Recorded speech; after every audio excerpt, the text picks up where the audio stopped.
이 성령의 설교를 시작해서 여러 단계를 거쳐 이제 성령의 핍박을 받고 성령의 전도를 하게 하십니다. 전도면 전도지 성령의 전도는 무엇인가 하시겠지만 사도행전의 성령의 전도는 전도학교를 졸업해서 하는 전도도 아니고요. 전도 이론으로 전도를 하는 것도 아니에요. 그야말로 치열한 전쟁 같은 삶의 현장에서 성령님이 도와주셔서 복음이 흥황해지는 것이 진정한 전도의 그 현장 아닌가 합니다. 그러므로 성령의 전도는 첫째로 분노를 감당해야 합니다. 33절입니다. 그들이 듣고 크게 놓아요. 사도들을 없이 하고자 할세. 그들이 누군가요? 대제사장, 성전 맡은 자, 사내들인 공회원들과 원로들이죠.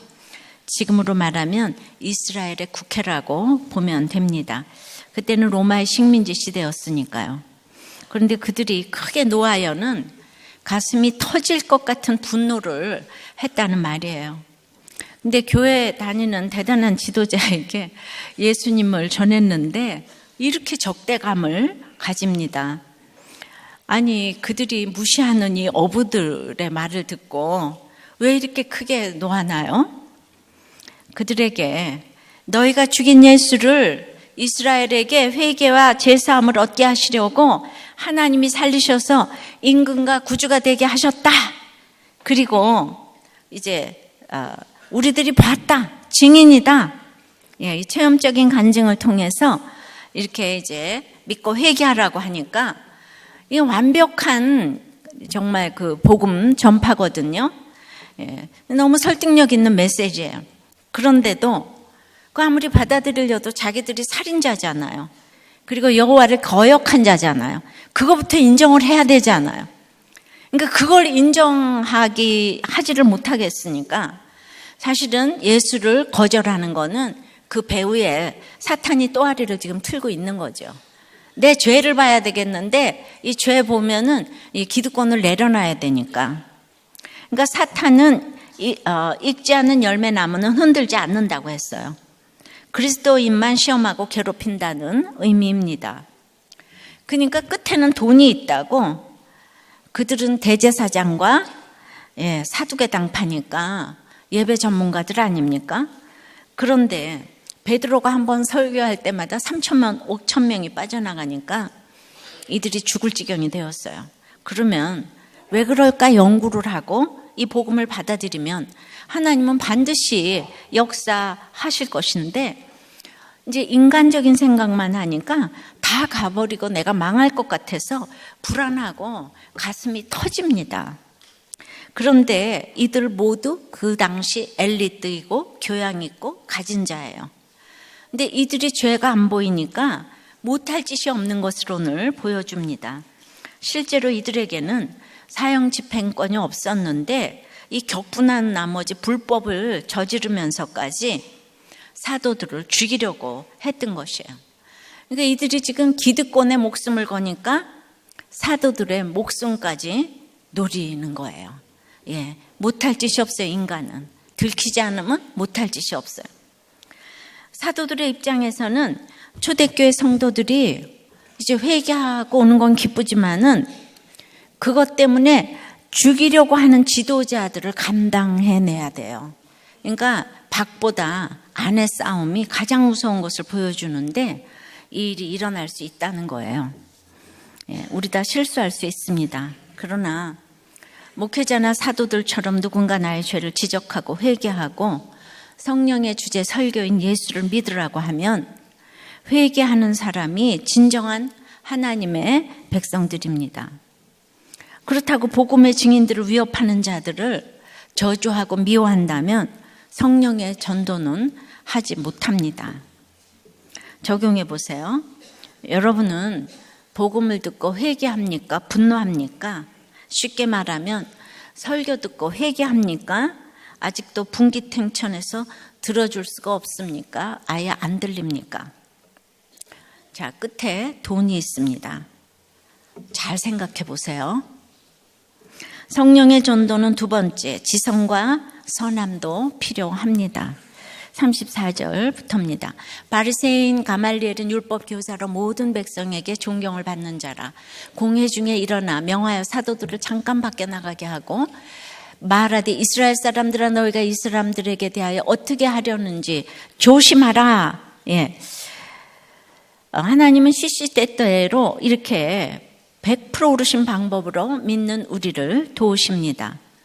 그러니까 내가 진실로 복음을 전하면 하나님은 너무도 신실하게 하나님의 일을 하십니다. 이 뜻밖에도 하나님의 상급이란 이름 뜻을 지니는 그 가말리엘은 사도들을 돕는 천사로 나타났어요. 그는 바리새파에 속한 교법사로 모든 백성에게 존경을 받는 그 시대의 지성의 아이콘이었어요. 바울은 가말리엘의 문화에서 율법의 엄한 교육을 받았다고 하는데요. 이것이 후에 바울을 바울되게 하는데 큰 역할을 한 것으로 보입니다. 그가 죽었을 때 사람들은 율법의 영광이 떠났고 율법의 순수함과 거룩함이 죽었다고 애도하기까지 했던 사람입니다. 이런 가말리엘이 공회에서 일어나 사도들에 대해서 조심하라고 한 거예요. 왜 그랬을까요? 백성들에게 칭송을 받고 경외함을 받는 사도들을 있는 모습 그대로 인정한 것이에요. 여러분 이게 쉬운 일이 아닙니다. 가말리엘이 양심이 있는 거죠. 예. 그러니까 우리가 있는 모습 그대로 다 봐주기가 어렵잖아요. 예, 다 이렇게 꼬였어요. 꼬인 그대로 보는 거예요.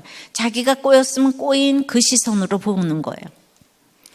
근데 사도들의 있는 모습 그대로 인정했기 때문에 우리가 열심으로 선행을 할 이유가 여기에 있습니다. 가말리엘은 이렇게 지성의 아이콘으로 사두개파와 원수처럼 여겨지던 바리새파 양쪽에서 인정을 받았기에 그들을 설득할 수 있었어요. 그러니까 그때 좌파 우파를 전부 다 설득해 낸 거죠. 하나님은 이런 사람을 예비해 놓고 계셨어요. 결국 역사의 주관자이신 하나님은 바리새파 사람인 가말리엘을 사용해서 사도들을 죽음의 위기에서 구출해내신 것이에요. 사두개파는 부활을 인정하지 않아요. 근데 바리새파는 부활을 인정해요. 그래서 이렇게 교리적으로 다른데도 가말리엘은 이 두 파를 전부 다 설득해냈어요. 저는 우리들 교회도 이런 지성과 선함의 지성인이 많이 나오기를 축원합니다. 적용해 보세요. 전도를 위해서 성경도 읽어야 하지만 신문도 책도 좀 읽으시면 어떨까요? 나는 돌아가는 거 몰라 이러지 마시고요. 이렇게 하면은 그 사람의 문화가 다 있는데 전도하기가 어렵잖아요. 그리고 좀 왜곡하지 않고 있는 모습 그대로 인정하십니까? 내가 꼬이면 꼬인 시선대로 사람을 보기 때문에 그냥 왜곡하지 않는 것만도 큰 정말 그 선한 행실 같아요. 영육 간의 위기에서 뜻밖의 도움을 받은 적이 있습니까? 참 수없이 많은 것 같습니다. 세 번째는 성령의 전도를 하려면 역사의식도 필요합니다. 가말리엘은 드다와 유다를 통해서 역사적인 사례를 들어서 설득을 합니다. 그래서 공부도 하고 신문도 이렇게 봐야 합니다. 그래서 그들을 통해 교훈 받아야 할 것이 있는데요. 첫째로 드다를 통해서는 스스로 높아지고자 해서는 안 된다는 것이에요. 36절입니다. 이전에 드다가 일어나 스스로 선전했대요. 사람이 약 400명이나 따르더니 그가 죽임을 당함에 따르던 모든 사람들이 흩어져 없어졌고, 이 말씀 그대로 그 드다는요, 그 AD 44년, 46년 그 정도라고 하는데요. 그러니까 자기를 스스로 높이고 자칭 메시아, 구세주, 이거를 말하면서 요단 강물을 자기가 가를 수 있다고 백성들을 미혹했어요. 근데 이제 로마에서 파견한 유대 총독이 그를 죽였거든요. 근데 이제 사건이 일단락되니까 그 추종자들이 단번에 다 뿔뿔이 흩어졌대요. 이게 부정과거가 돼가지고 그냥 흩어져 없어졌고 이 두 동사가 다 단번에 철저히 흩어졌다는 거예요. 사실 유대인들이 예수를 신성 모독자로 몰아붙인 것도 예수께서 스스로 메시아라고 그렇게 이제 주장했기 때문이었잖아요. 그러면 드다와 예수님의 차이가 뭐가 있는가? 드다는 자기를 스스로 높였지만은 예수님은 종의 형체를 가졌기 때문에 너무 다른 거예요. 그러니까 우리가 무슨 일을 할 때 종의 자세를 가지는 것이 하나님 자녀로서의 태도이고 그렇게 전하는 것이 성령의 전도인 거예요. 그러니까 그리스도인은 세상에 눈살을 찌푸리게 하는 행동을 해서는 안 되는 거예요. 기도하고 말씀을 듣고 자신에게 먼저 적용을 해야 되는 것이 성령의 전도인 거예요. 요즘 기독교인들은 절대로 빛과 소금의 역할을 못한다는 것이 이 시대에 지금 이제 사람들의 중론이라는 거예요. 한국 사람들의. 가말리엘이 근데 사도들을 좋게 본 것은 그 백성들에게 칭송을 받았기 때문이라고 하는데요. 아무리 옳은 일을 한다 해도 진리를 담아내는 그릇이 좋지 않으면 그 진리가 훼손됩니다. 이제 두 번째는 유다를 통해서는 로마의 무력을 그 폭력으로 대응하지 않아야 한다는 것입니다. 37절에요. 그 후 호적할 때에 갈릴리의 유다가 일어나 백성을 깨어 따르게 하다가 그도 망한즉 따르던 모든 사람이 흩어졌느니라. 이거 둘 다 요세푸스에 의한 기록들인 거예요.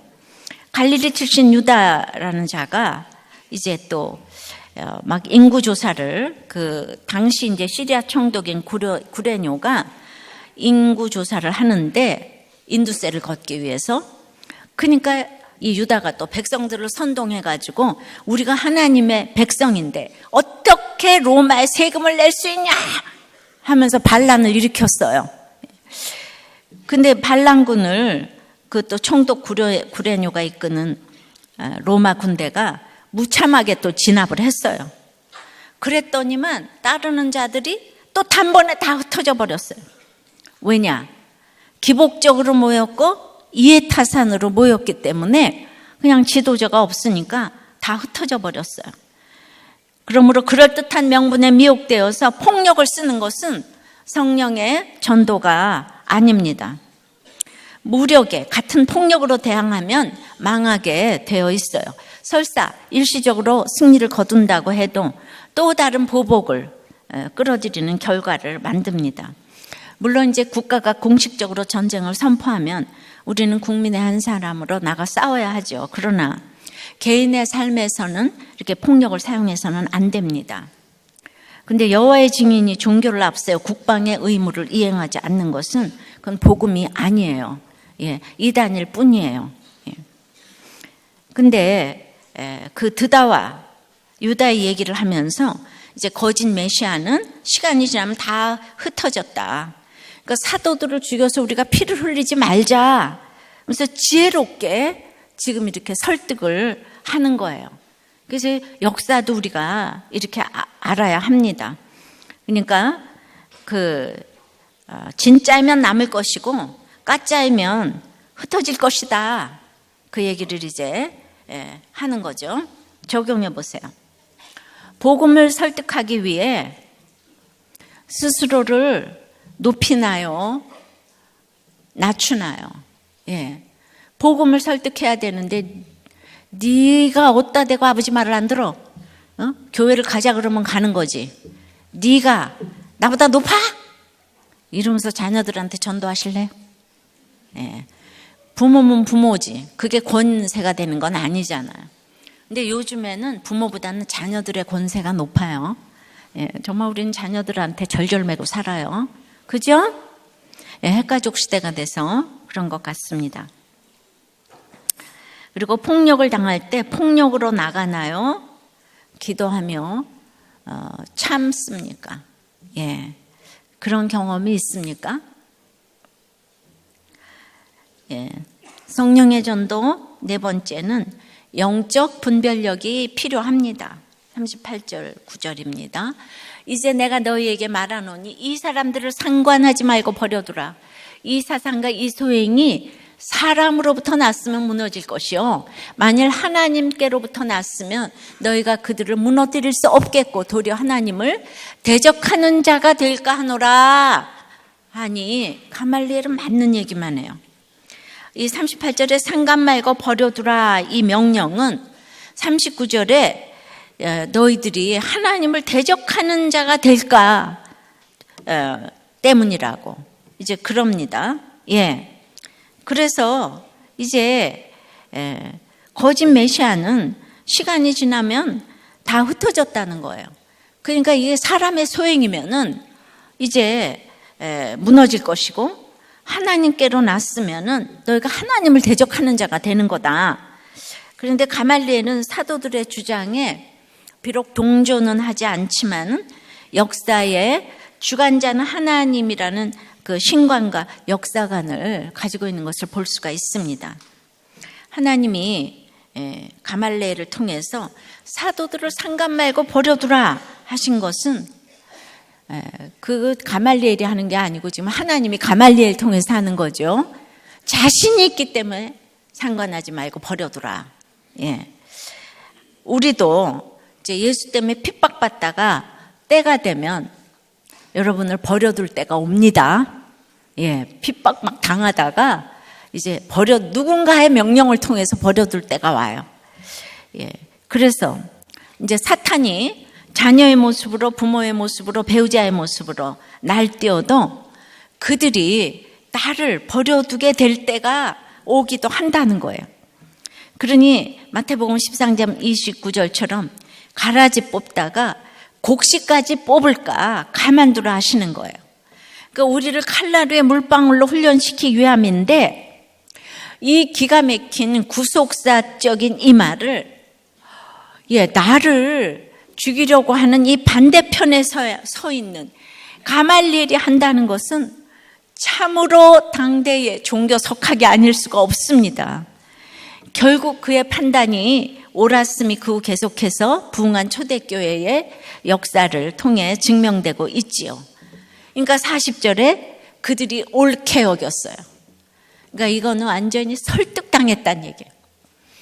그래서 사도들을 불러들여 채찍질하며 예수의 이름으로 말하는 것을 금하고 노니 이 모든 대제사장, 사두개인들, 종교 지도자, 원로들의 이성과 감정을 그냥 사로잡아 버렸어요. 입이 해버려져 가지고 가말리엘의 말을 들은 거예요. 정말 우리나라에도 이런 가말리엘 지금 하나 등장했으면 좋겠어요. 양쪽을 다 아우를 수 있는. 그죠?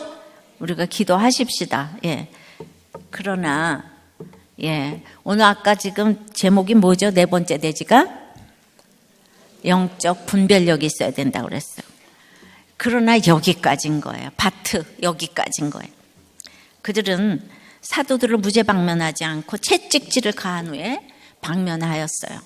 이 채찍질은 그 가죽을 벗기다 또에서 유래해가지고 심하게 채찍질을 가하다는 뜻이기 때문에 그 율법에서 최고로 줄 수 있는 신명기 25장 3절에 보면 40에 하나 감한매를 이제 의미합니다. 그러니까 하나님으로부터 떠난 자들의 이 속에 있는 인간적인 분노는 여전하여서 변한 것이 하나도 없어요. 이것이 가말리엘의 한계인 거예요.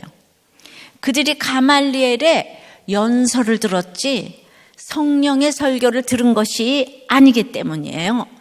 그러니까 그들의 유익 때문에 때려서 내쫓은 것이지 성령의 은혜 받아서 내보낸 것이 아니라는 거예요. 그러니까 가말리엘의 이 연설 듣고 변한 사람은 없는 거예요. 그러니 우리는 가말리엘 같은 사람을 분별하기가 너무나도 어렵습니다. 가말리엘이 이렇게 최고의 지혜를 가졌는데 이 사람은 왜 예수를 안 믿을까요? 그러니까 가말리엘이 상관 말고 버려두라 그러니까 너무 관대해 보이잖아요. 멋있어 보이잖아요. 그리고 일단 가말리엘은 모두를 편안하게 만들었잖아요. 이 가말리엘은 교회도 다니고 지식도 있는데 진짜 단 하나 복음을 받아들이지 않아. 이게 너무 중요한 일인데 사람들은 이를 간과해요. 예수 안 믿어도 가말리엘이 100번 낫다고 그래요. 그래서 우리는 성품인지 행위인지 믿음인지 전부 분별을 못합니다. 그래서 착하면 전도 안 해요. 성공해도 전도 안 해요. 나이스해도 전도 안 해요. 성품과 고결함과 학식과 지성과 이성의 클라이막스인 가말리엘이 예수 안 믿는다고 여러분들은 눈물 뿌려 애통하시겠습니까? 그러면 돌 맞지 않을까요? 그런데 이 세상은 이 말을 이해하지 못합니다. 그러면 가말리엘에 대해서 무엇을 분별해야 될까요? 그는 예수가 그리스도가 되는 것을 왜 안 받아들일까요? 사도들의 표적을 다 보고 기적을 봤지만은 표적은 예수가 그리스도인 게 표적이에요. 그런데 그게 믿어지지 않아요.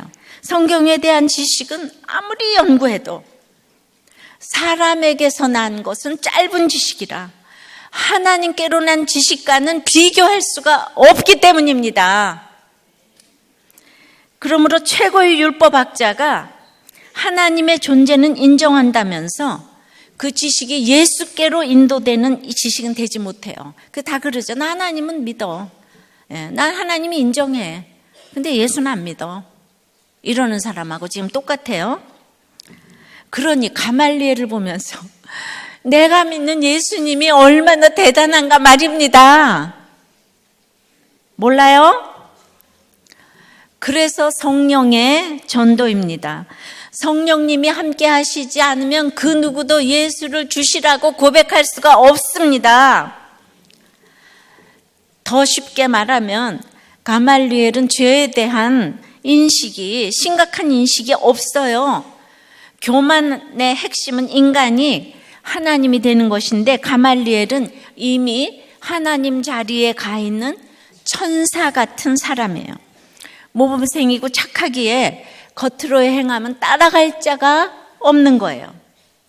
나는 구원받을 만한 것이 하나도 없구나 해야 되는데 가말리엘 같은 사람은 무의식적으로도 나는 구원받을 만한 조건을 다 가지고 있다고 무의식적으로 생각합니다. 내가 이 정도면 되지 않았어? 내가 돈을 못 벌어. 바람을 피워? 뭐를 해? 그러니까 큐티하고 교육하고 목장에 나가지만은 죄에 대한 인식이 없으면은요, 자꾸 죄 얘기하는 것도 지겹고, 주님이 나를 사랑하신다는 생각도 희미하고, 잘 될 때만 잠시 기쁘고, 그걸 믿음이라고 착각을 하고요. 곧 잘 되고 있으면 매너리즘에 빠집니다. 근데 그게 오래되면은 옳고 그름에 합리화시켜야 되니까 옳고 그름에 천착합니다. 그리고 또 곧 고난이 오면은 또 주님을 부인합니다. 이게 사이클, 순환되는 거예요. 우리는 내 옆에 가말리엘 같은 존재가 있으면 좋겠다고 생각할 것이에요. 좋겠죠. 그러나 우리 모두 하나님을 알아야 내 자신을 알고 그러면 신학자가 된다고 했으니까 하나님을 아는 성경을 우리에게 주셨기에 우리는 답이 있는 인생인 걸 믿습니까? 우린 답이 있어요. 위대한 가말리엘보다는 사도들이 위에 있는 거예요. 왜입니까? 사도들은 복음을 위해서 희생, 고난이 올 때 그 고난 때문에 힘이 들지만 나를 위해서 십자가 지신 주님을 곧 생각합니다. 내가 할 수 있는 일이 아무것도 없구나. 깨닫고 수고하고 무거운 짐진 자들아 다 내게로 오라 하셨으니 주님이 같이 짐을 져주신다는 것을 알고 주님께 나가는 거예요. 그런데 가말리엘은 고난을 설명합니다. 그러나 고난을 이길 수 있는 능력은 없는 거예요. 설명은 하는데 사도들은 아무것도 없는 것 같으나 있는 자인 거예요. 자, 이해되세요? 적용해 보세요. 여러분은 이런 가말리엘 같은 사람을 보고 어떻게 분별하시겠습니까? 좋아요, 싫어요? 이런 얘기 말고 고등부 목사가 이제 아이들 빕스 캠프에 데려가서 이제 서로 이제 나눔합니다. 너는 동생과 관계가 힘들다고 하는데 얼굴은 굉장히 선하고 착해 보인다. 그랬더니 학생이 엄마 우리도 교인이죠. 엄마는 공부 못해도 상관없다고 늘 말을 하면서 항상 성적을 물어봐요. 이렇게 이제 우리가 얘기를 하는 거예요. 솔직하게 나눔을 하니까 이게 이제 가말리엘이 다가 아니다 그걸 배우게 되잖아요. 그죠? 근데 이런 얘기를 들은 적이 없으면 옳고 그름밖에 몰라요. 그래서 성령의 전도는 다섯 번째는 그 이름을 위하여 능력받는 일에 기뻐합니다. 그 이름을 위하여 능력받는 일에 기뻐합니다. 41절에 사도들은 그 이름을 위하여 능력받는 일에 합당한 자로 여기심을 기뻐하면서 공의 앞을 떠나니라. 그러니까 지금 불법으로 감금을 당하고 채찍을 맞았는데 그 이름 예수를 위하여 그 능력받는 일을 기쁘게 여겼다는 거예요. 그러니까 여러분, 사도들이 감옥에서 나오는 게 응답이 아니에요. 감옥에서 나와도 복음을 전하지 않는다면 또 다른 감옥이 기다리고 있어요. 그러니까 여러분들이 바람에 감옥에서 나왔는데 그때 복음을 전하지 않으면 또 다른 바람이 기다리고 있어. 그러니까 자식의 감옥에서 복음을 전하지 않으면 또 다른 감옥이 기다리고 있어요. 그러니까 인생의 목적은 오직 그 이름을 위하여가 돼야 되는 거예요. 그들이 당한 고난이 이윤리 도덕 무슨 법적 잘못 때문이 아닌 오직 주의 이름을 위해 믿음을 지킨 데서 비롯됐기 때문에 이렇게 기뻐할 수 있는 것은 비밀 아니겠습니까? 제가 그 마태복음 5장 10절 12절 의를 위하여 박해를 받는 자는 복이 있나니 천국이 그들의 것임이라. 나로 말미암아 너희를 욕하고 박해하고 거짓으로 너희를 거슬러 모든 악한 말을 할 때에는 너희에게 복이 있나니 기뻐하고 즐거워하라. 기뻐하고 즐거워하라. 하늘에서 너희의 상이 큼이라. 너희 전에 있던 선지자들도 이같이 박해하였느니라. 제가 옛날에 우리 남편 가기 전에 이날 큐티를 하는데 남편이 성경책 찢었다 그랬잖아요.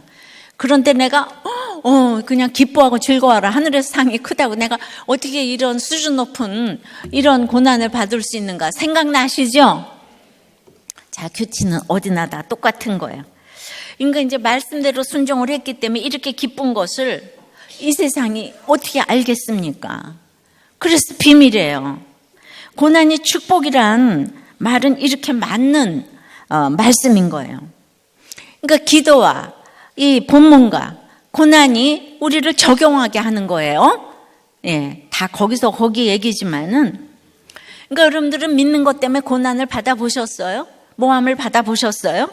우리는 정말 뭐 남편이 이러건 아내가 이러건 자녀가 이러건 누가 이러건 우리 쓸데없는 험담을 안 해요. 그 예수님의 그 이름을 위하여 능력받는 걸 기쁘게 여기니까 험담도 안 하고 또 뭐라고 해, 너무 억울해도 변명도 안 하고 일을 해도 공부를 해도 교회를 해도 모두가 생색을 내고 하는 게 아니고 모두 그 이름을 위하여 해야 되는 거예요.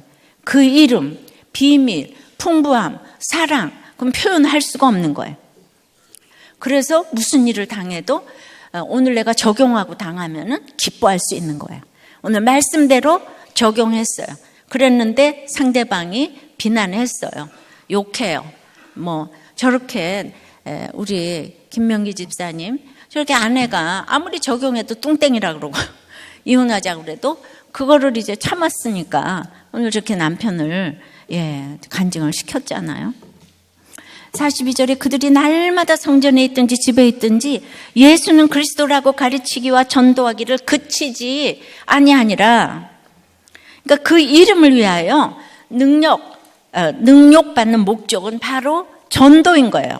오늘 본문에 이 제목에 여기 전도가 나오잖아요. 그러니까 오늘 본문에 자기 마음대로 행하는 사람 사두개파가 있으면 기다려보라는 가말리엘이 있죠. 여기에 예수의 이름으로 증인의 삶을 사는 사도들이 또 있어요.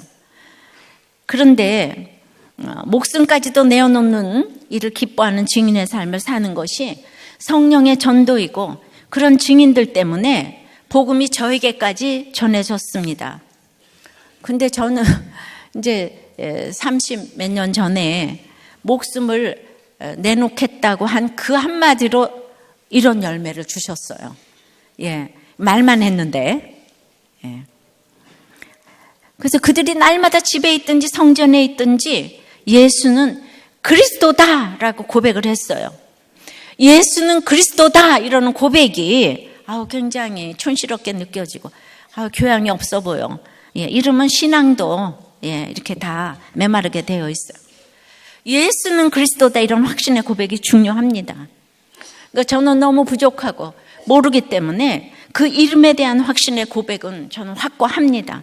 그래서 사두개파와 같은 사람과 여러 사람을 질리게도 하지만, 그러므로 권고함을 주셔서 늘 말씀으로 확신을 주십니다. 이제 사도들은 악인들이 악을 행한 것보다 더 열심히 뜨겁게 사명을 행했어요. 그게 중요해요. 아무리 나를 죽이고자 해도 낙심하지 말고 그들의 악보다 한 가지 조금 더 열심히 사명 감당하면 됩니다. 어느 곳에서나 그 이름의 비밀 때문에 성전에 있든지 집에 있든지 관심 오직 그 이름에 있어야 돼요. 아무리 악을 행해도 오늘 한 가지 더 참고 넘어가요. 한 가지 내가 더 사명을 행하면 돼요. 그 악보다 한 가지 더 사명을 행하면 이제 됩니다. 평신도라도 그 이름을 위하여 능력받는 것을 기뻐하면 어디서든지 가르치기와 전도하기를 쉬지 않습니다. 목사도 직업으로 하면 편한 자리만 탐합니다. 학교 다닐 때는 인생의 목적이 공부이고 잘해야 되니까 교회에서 직분을 준다 하면 손사래를 치고, 제가 이제 분반 공부도 안 들어갔어요. 그 CCC 다닐 때도 저는요, 설교만 듣고 분반 공부에 그 순모임에 간 적이 없어요. 그 순모임에 갔어야 제가 그때 이제 결혼을 했을 건데. 그러니까 그런 데는 안 갔어요. 저는 그냥 인생이 바빠요. 그러니까 보세요. 믿음도 없는 것 같은데 교회, 반주, CCC 옆에서 보면 제가 믿음이 얼마나 좋아요. 그런데 그렇게 믿음이 없었지만은 이제 교회에서 사는 거나 마찬가지잖아요. 지지난주에 내가 회장님 아들과 왜 안 만났는가 하면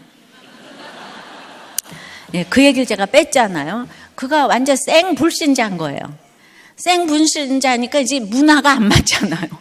그러니까 비록 믿음이 없지만은 통하는 게 좀 없잖아요. 그러고 보니까 믿음이 또 있는 것 같네. 그러니까 이제 몸이 기억하는 이 예배를 가르쳐 놓는 거는 정말 이렇게 중요한 것 같아요. 근데 제가 5년이 지나고 시집 가서 주님 만난 후에는 그러니까 교회에도 그냥 몸이 가는 거예요. 자발적으로 가는 게 아니고 몸이 가는 거예요. 그런데 막 자발적으로 가고 싶고, 그 구역도 살 일 없는 사람이 만나는 것 같은데 거길 가고 싶고, 저는 누구하고 얘기하기도 싫은데 목자도 막 시켜주면 좋겠다고, 나 왜 안 시켜주나 이런 생각을 했어요. 그냥 전하고 싶었어요. 큐티라면서 이걸 가르쳐주고 싶었어요. 그래서 가르치고 전도하고가 저의 일이 되었습니다. 그 이름을 위하여 살게 되는 것이 전자동으로 되는 것이 맞습니다. 근데 우리는 어디까지는 주의 일이고 어디까지는 나의 일이다, 이런 게 있잖아요. 우리들 교회가 큐티하라고, 목장하라고. 그래서 나는 큐티하라, 목장하랴, 뭐 하랴 너무 이제 바빠서 난 내 생활도 좀 가져야 되겠다고 생각해. 그러면은 주의 이름 뭐고 내 생활은 뭡니까? 주의 이름 뭐고 내 이름 뭡니까? 이원론 아니에요. 이론론이에요. 그러니까 온통 그 이름이 예수가 관심인 사람이 성령의 전도를 할 수 있는 거예요. 모든 시간은 주님의 것인 거예요. 웃어도 울어도 주님을 위하여, 집에 있어도 교회에 있어도 주님을 위하여, 그것도 날마다라고 그랬어요. 여러분들이 자꾸 그렇게 생색내고 그러시면 아니 되어요. 적용을 좀 이제 해보시면, 그 이름의 비밀을 아십니까? 그 이름을 위하여가 인생의 목적입니까? 내 이름을 위하여가 인생의 목적입니까? 가말리엘 같은 초원님의 어제 새벽 설교의 부분인데요. 저는 요즘 법학전문대학원 강단에서 법률 실무를 가르치는 일을 하고 있습니다. 국제법무와 기업금융회의 공익인권 분야에 특성화한 대학원이어서 공적 마인드를 가진 법률가를 양성하는 것도 하나의 지향점으로 하고 있는데, 제가 맡은 부분이 바로 이 부분에 해당해요. 최근 학내 포럼에서 이 주제에 관한 저의 생각을 정리해서 발표하게 되었습니다.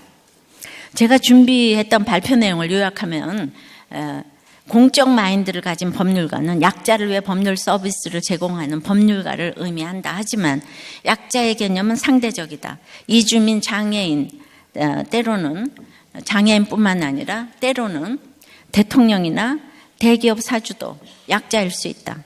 사회 전체로부터 욕을 먹는 흉악범을 변호하는 것이 공익적일 수 있다. 그리고 약자를 진정 돕는 것이 어떤 것인지도 대답하기 어려운 경우가 많다. 때로는 공감과 위로보다 상황을 객관적으로 볼 수 있도록 자신이 책임을 지도록 양육하는 것이 진정으로 돕는 것일 수 있다. 전문가나 지식인이라고 해서 당연히 공적 마인드가 있는 것은 아니다. 많이 배울수록 위장을 잘하는 것일 수 있다. 결정적인 순간 큰 유혹이 닥쳐야 그 사람의 진면목이 드러난다. 공적 마인드를 갖게 하기 위한 방법으로는 노블리스 오블리주를 강조하는 것은 우월의식에 빠지게 할 수 있고, 훌륭한 모델을 제시하는 것도 진공관 속의 윤리의식에 그칠 수 있다. 결국 각자의 내면을 보도록 하는 것이 중요하다. 내가 얼마나 돈을 좋아하는지, 내가 얼마나 인정받는 것을 좋아하는지, 내가 얼마나 남에게 영향력을 행하는 것을 좋아하는지, 내가 얼마나 이기적이고 치사하고 불완전한지 이걸 알도록 하는 것이 중요하다. 결국 가장 필요한 것은 도덕과 윤리, 아무리 얘기를 해도 일관된 진실성이다. 그런데 저는 이제 막상 발표를 며칠 앞두고 마음이 심히 눌리는 저를 발견하였습니다. 공익이 무엇인가라는 이런 다소 민감한 주제를 다루고 있는 데다가 이 지식의 요람인 대학의 강단에서 지식적 내용이 아닌 다들 알지만 선뜻 얘기하지 않는 진실을 언급하는 내용이기 때문입니다. 대한민국에서 가장 똑똑하고 자존심이 강하다는 사람들 앞에서 이런 발표를 해도 될까 두려움이 몰려왔습니다. 마침 그날 저녁 부부 목장에서 한 분은 자녀의 자살 사건을 나누셨고, 한 분은 과거 교도소에 갔던 일을 오픈하는 것이 힘들었지만 계속 이어지는 송사를 통해 하나님이 원하시는 것이 무엇인지를 알게 되었다며 자신의 수치를 드러내는 나눔을 통해 위로와 권면을 하였습니다. 이렇게 고난과 수치를 드러내는 목장 식구들의 나눔을 들으며 제가 한편으로는 많이 회개가 되고 또 한편으로는 용기가 났습니다. 나는 여전히 지식적으로 가르치기만 하려 하니 마음이 눌렸구나.